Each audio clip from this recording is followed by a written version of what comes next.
नमस्कार मित्रों, सबसे पहले आज 28 फरवरी रविवार के इंडियन एक्सप्रेस में जॉब्स एंड एडमिशन में IITDM कांचीपुरम में engineer superintendent assistant lab technician वगैरह की नौकरी। एडमिशन में Indian institute of science education and research यानी IISER में 4 साल का बैचलर ऑफ साइंस और 5 साल का integrated dual degree MS course if you are interested. मेन मुद्दे पर आते हैं कि एग्ज़ाम के लिए काम के समाचार क्या क्या। साइंस टेक्नोलॉजी में अभी कुछ दिनों पहले हमने देखा था कोरोना वैक्सीनेशन का फ़ेज़ 2, जहाँ पर ये सीनियर सिटीजन और 45 साल से ऊपर के लोग जो कोमॉर्बिडिटी से पीड़ित है उनको वैक्सीन मिलेगी। तो कोमॉर्बिडिटी कौन कौन सी एलिजिबल है उसकी लिस्ट दी है, MCQ में याद रखनी है। Heart disease, diabetes, hypertension, kidney, liver, stem transplant, leukaemia, cancer, thalassemia, HIV वगैरह। साथ ही साथ फिजिकली हैंडीकैप पर्सनस में इंटेलेक्चुअल डिसेबिलिटी, कोई मानसिक विकार हो या फिर मल्टीपल डिसेबिलिटी, मूक बधिर, deaf and blind, acid attack victim on respiratory system, तो इन सबको वैक्सीन में एलिजिबल है।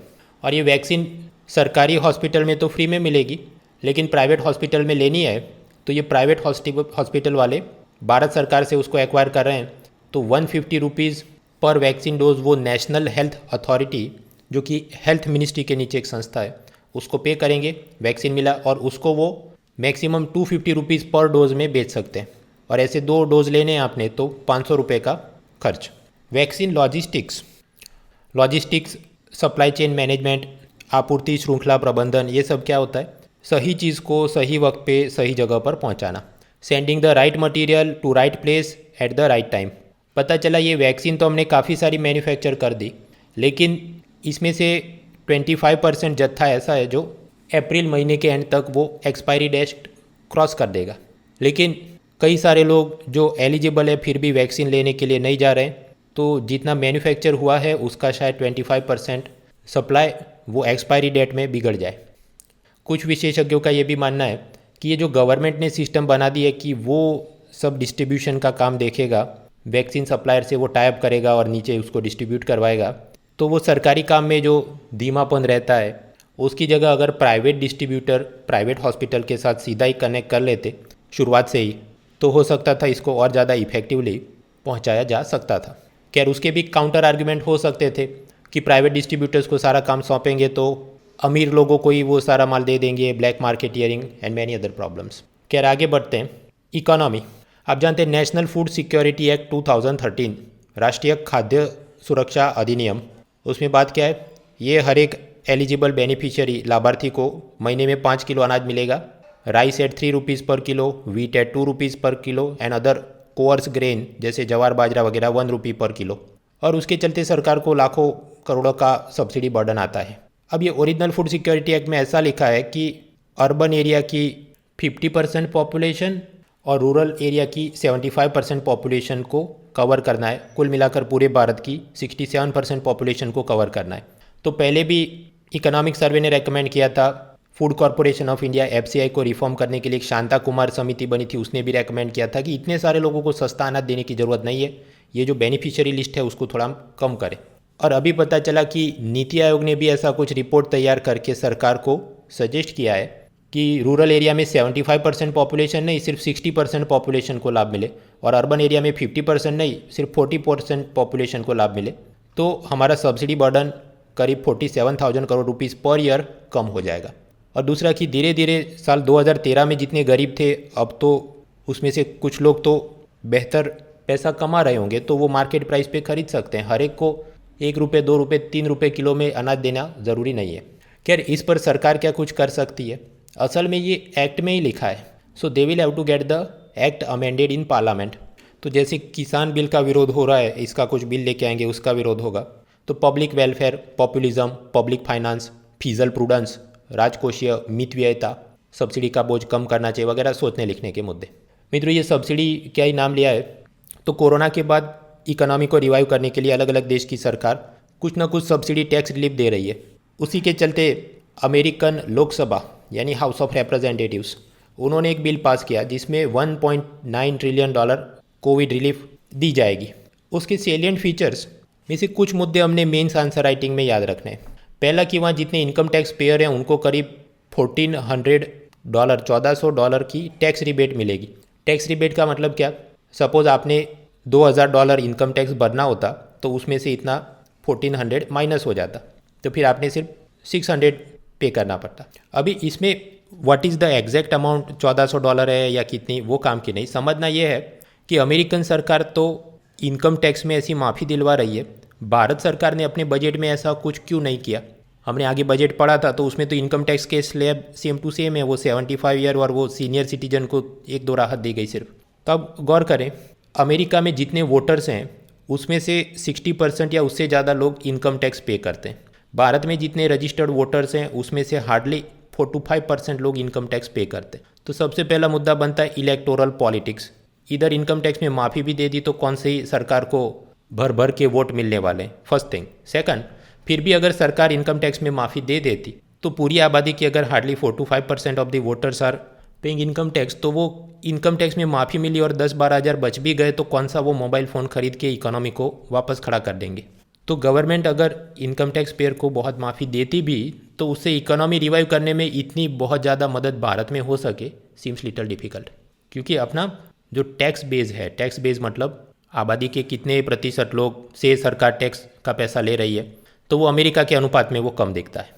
ऑफकोर्स प्रीवियस इकोनॉमिक सर्वेज ने सजेस्ट किया है कि भारत का जितना डेवलपमेंट है, लोगों के पास जितनी इनकम है, उस हिसाब से कम 23% of the Indian voters should be paying income tax, जबकि हार्डली 4 to 5% पे करे। उसका मतलब क्या, बहुत सारे लोग ब्लैक मनी, काला धन, कर चोरी सब में लिप्त हैं। दूसरा मुद्दा, ये अमेरिका का 1.9 ट्रिलियन का कोरोना रिलीफ बिल, उसमें $400 पर वीक का अनएम्प्लॉयमेंट अलाउंस, बेरोजगारी भत्ता मिलेगा। भारत में बेरोजगारी भत्ता नहीं, हमारी सिस्टम अलग है। क्या मनरेगा सिस्टम, गांव में वो जो 100 दिन का काम दिया जाए। क्यों, हमारी demographic and economic constraints they are different. तीसरा मुद्दा, अमेरिका की एयरलाइन और दूसरी सिलेक्टेड कंपनियों में बहुत सारे लोगों को नौकरी मिली है, तो सरकार ने उन्हें कहा हम आपको $15 बिलियन देंगे, शर्त यह है कि आपने जितने वर्कर्स को रखा था उनको उनकी सैलरी आप नहीं काटेंगे और उनमें से किसी को फर्लो पे नहीं भेजेंगे। फर्लो का मतलब क्या है, अगर फैक्ट्री में काम कम हो, इकोनॉमिक स्लो डाउन हो, तो वो कुछ वर्कर्स को नौकरी से निकालते तो नहीं, लेकिन कहते हैं कि 15 दिन का फर्लो, मतलब तुम काम पे मत आना और हम तुमको सैलरी नहीं देंगे। एक प्रकार की फोर्स्ड टेम्पररी लीव, छुट्टी दे दी जाती। तो ऐसा आप नहीं करेंगे तो पैसा दिया जाए। भारत में पैरेलली कुछ ऐसा किया भाई, सीधे सीधा तो हमने ऐसी शर्तें नहीं रखी, लेकिन वो EPFO में रजिस्टर्ड जो वर्कर्स हैं, तो फैक्ट्री मालिक ने अपने पॉकेट से भी कुछ पैसा उसके अकाउंट में जमा करना होता है, तो वो कुछ प्रधानमंत्री रोजगार प्रोत्साहन योजना ऐसा ये नाम था, उसमें कुछ पैरेलल मदद दी जा रही है। चौथा, अमेरिकन सरकार ये अपने कोरोना रिलीफ पैकेज में स्कूल, लोकल बॉडी और नेटिव अमेरिकन ट्राइबल गवर्नमेंट्स को मदद में पैसा देगी। भारत सरकार का हम अगर आत्मनिर्भर भारत पैकेज देखें, करीब 20 लाख करोड़ या उससे ज़्यादा, तो इन सब में इस टाइप की चीज़ें कम देखने को मिली। हमारा फोकस क्या रहा है कि सब कंपनियों को सब्सिडाइज लोन दिए जाएँ, गरीबों को या तो फ्री में अनाज दे दिए जाए, प्रधानमंत्री अन्न योजना, या फिर सब्सिडाइज अनाज दिया जाए, और ढेर सारा पैसा capital expenditure for infrastructure development, यानी रोड, हाईवे, बिल्डिंग वगैरह बनाने में खर्च करें। ये मिनिमम वेजेस में कुछ बहुत ज़ोरदार कर देंगे या इनकम टैक्स में ज़ोरदार माफ़ी मिल जाएगी, ऐसी चीज़ें बहुत कम उस पर अटेंशन दिया गया है। ऐसा क्यों? क्योंकि भारत का level of development, demographic composition, जनसंख्या आबादी का क्या पैटर्न है, एंड इलेक्टोरल पॉलिटिक्स, वो भारत में अलग हैं। तो वी शेप्ड रिकवरी का कोई बड़ा सा आपने निबंध लिखना हो तो ये सब सोचने लिखने की चीज़ें। खैर, तो इकोनॉमी में जाने लायक ये चीज़ थी पूरे न्यूज़पेपर में। अभी हम बढ़ते हैं पेज 1 पर, पॉलिटी के कुछ समाचार। सरकार सोच रही है कि जैसे IAS IPS में रिक्रूटमेंट के लिए UPSC की सिविल सर्विस एग्ज़ाम होती है, उसी तरह एक all India judicial service exam या इंडियन जुडिशियल सर्विस एग्ज़ाम की जाए, जिसकी मदद से ये एडिशनल डिस्ट्रिक्ट जज ये सब की रिक्रूटमेंट में मदद मिले और उनमें से कुछ लोग आगे बढ़ के हाई कोर्ट के जज भी बन सके, ऐसा कुछ कोटा बनाया जाए और ये पूरी व्यवस्था में SC ST OBC वगैरह को आरक्षण भी मिले। और जैसे IAS IPS में वो कैडर सिस्टम होता है, ये राज्य, उसी तरह यहाँ पर भी कुछ ग्रुपिंग या कैडर सिस्टम हो, eastern India, north eastern India, northern India, southern India, western India.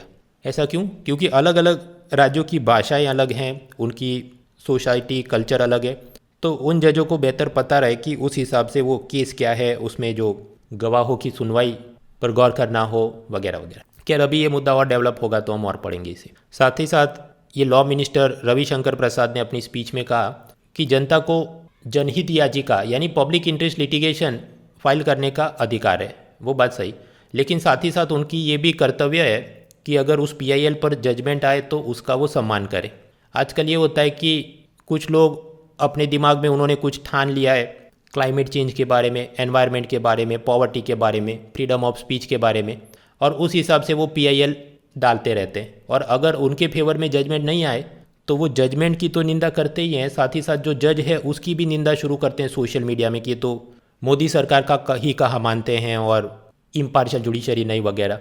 तो ये जो एक कल्चर डेवलप हो गया है कि जजमेंट और जज दोनों को सोशल मीडिया पे ट्रोल करना, और फिर कोई जज उस पर कंटेम्प्ट ऑफ द कोर्ट, न्यायालय की अवमानना का प्रोसीडिंग शुरू करे तो फिर उसको भी क्रिटिसाइज़ करना, this is not a healthy development. ये चिंता का विषय।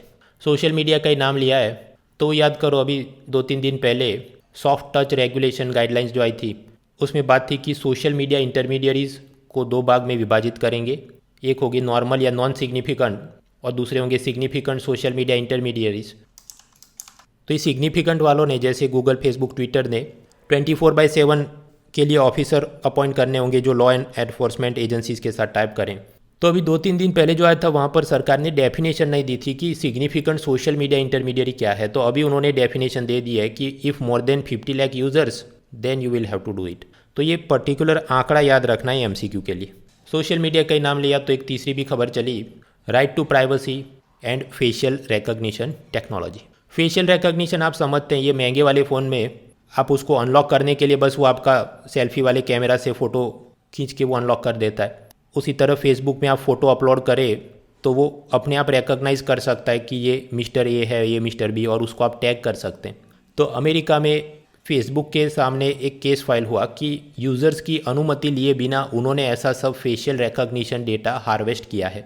और फिर इलिनॉय स्टेट के जज ने फेसबुक को कहा कि आपने ये ऐसे हर एक यूज़र को $345 मुआवजा देना होगा, कंपेंसेशन, और कुल मिलाकर $650 मिलियन टोटल कंपेंसेशन। खैर ये आंकड़े काम के नहीं, इसमें समझना ये है कि ये फेशियल रिकॉग्निशन टेक्नोलॉजी और लोग इतना क्यों चिंतित है इस पर। How can the facial recognition technology B misused? दुरुपयोग कैसे हो सकता है? पहला दुरुपयोग इस तरह से कि यही सारा डेटा फिर लॉ एनफोर्समेंट एजेंसीज़ को दिया जाता है, उससे वो ट्रैकिंग करके पीसफुल प्रोटेस्ट भी चल रहे हों, शांतिपूर्ण आंदोलन, तो वहाँ पर भी लोगों को आइडेंटिफाई करके अरेस्ट करे, ऐसे अमेरिका में कुछ कंट्रोवर्सी चली। दूसरा, विजिलेंटिज्म या लिंच मॉब। अमेरिका में कुछ ऐसे भी केस आए कि उनके जो सोशल मीडिया एक्टिविस्ट होंगे, ये स्वरा भास्कर और प्रशांत भूषण टाइप के, तो कुछ ये वाइट सुप्रीमसिस्ट उनको फेशियल रिकॉग्निशन टेक्नोलॉजी के कुछ ऐसे software, apps, hacking tools available हैं जिससे आप ट्रैक कर सकते हैं कि ये वाला आदमी तो अलग अलग इंस्टाग्राम प्रोफाइल पर कहाँ कहाँ देखने को मिला, उस हिसाब से अभी वो कहाँ पर होना चाहिए, और फिर वो वहाँ पर जाके उसको परेशान करे, बदतमीजी करे, ऐसे केस हो रहे हैं। उसी तरह हैकर्स आपका ये फेशियल रिकॉग्निशन डेटा कहीं से एक्वायर कर लें और फिर आपकी बिल्डिंग और आसपास के जितने सीसीटीवी कैमरा है उसको हैक कर दें, और फिर आप पर ट्रैक रखा जाए कि आप कब घर छोड़ के बाहर जाते हैं, कब घर पर मौजूद नहीं है, और उस हिसाब से घर पर आकर चोरी की जाए। या फिर आपका ये फेशियल रिकॉग्निशन डेटा उसकी मदद से वो आपके फ़ोन में ही फ़ोन को अनलॉक कर दें और उससे आपका ई बैंकिंग और मोबाइल बैंकिंग का फ्रॉड किया जाए। तीसरा, साइकोज एंड पैडोफाइल्स, वो महिलाओं को, बच्चों को ट्रैक करना शुरू करें और फिर उनको किडनैप कर लें। और चौथा, बड़ी बड़ी कंपनियां जो हमेशा इस डर में रहती है कि हमारा बड़ा सा मैनेजर, एग्जीक्यूटिव नौकरी छोड़ के सामने वाली दुश्मन कंपनी में न चला जाए या हमारे ट्रेड सीक्रेट्स किसी को बेच न दे, तो कॉन्टीन्यूसली वो उसको स्पाई कर सकते हैं। और फिर वो भले ही निर्दोष रूप से किसी दोस्त की शादी में गया हो, किसी से हाथ मिलाया हो, तो भी वो ट्रैक करके कि आप तो वो उससे मिले थे, और फिर उसको मियरली ऑन सस्पिशन उसको बुली किया जाए, नौकरी से हटाया जाए। Many other misuse can happen. तो इस कारण से facial recognition technology crime detection में एक तरह से उपयोगी भी है, लेकिन इसके ये चुनौतियाँ भी हैं। So what is the way forward? Totally क्या इसको बैन करना चाहिए? नहीं, लेकिन इसका स्ट्रिक्ट सुपरविजन, एनफोर्समेंट, वो सब होना चाहिए। सोशल मीडिया के बाद अब बात करें ई गवर्नेंस। मेंस पेपर 2 में e governance models and application. सामान्य रूप से हाईकोर्ट में आपका केस है तो कौन सी तारीख को केस होने वाला है, जजमेंट क्या आया, वो सब चीज़ आपको हाईकोर्ट की वेबसाइट से आप देख सकते हैं। वो तो इतने साल से चल ही रहा था। गुजरात हाईकोर्ट ने एक नया इनिशिएटिव लिया कि उन्होंने टेलीग्राम चैनल के जरिए भी आप उस सारे अपडेट हासिल कर सकते हैं। इससे पहले भी गुजरात हाईकोर्ट ने एक और इनिशिएटिव लिया था कि जो केस प्रोसीडिंग होती है उसको उनकी यूट्यूब चैनल पर लाइव प्रसारित किया जाता है। जिससे फ़ायदा ये रहे कि लॉ स्टूडेंट्स, यंग लॉयर्स वो भी प्रोसीडिंग देख के समझ सके कि कोर्ट में जिरह कैसे होती है, केस कैसे प्रेजेंट होते हैं, क्या आर्ग्यूमेंट होते हैं वगैरह वगैरह। खैर, तो रविवार के इंडियन एक्सप्रेस में पेज 1 और दूसरे अलग अलग पेज पर इकोनॉमी, पॉलिटी और ई गवर्नेंस के मुद्दे हमने देखे। अभी पेज 1 पर एक और चीज़ है, इलीगल बर्ड फाइट। तो वहाँ से हम चलते हैं ethics, UPSC mains general studies ethics paper 4, compassion for animals. ये तेलंगाना में मुर्गों की लड़ाई करवाई जाती है और उस पर जुआ भी खेला जाता है कि कौन सा मुर्गा जीतेगा।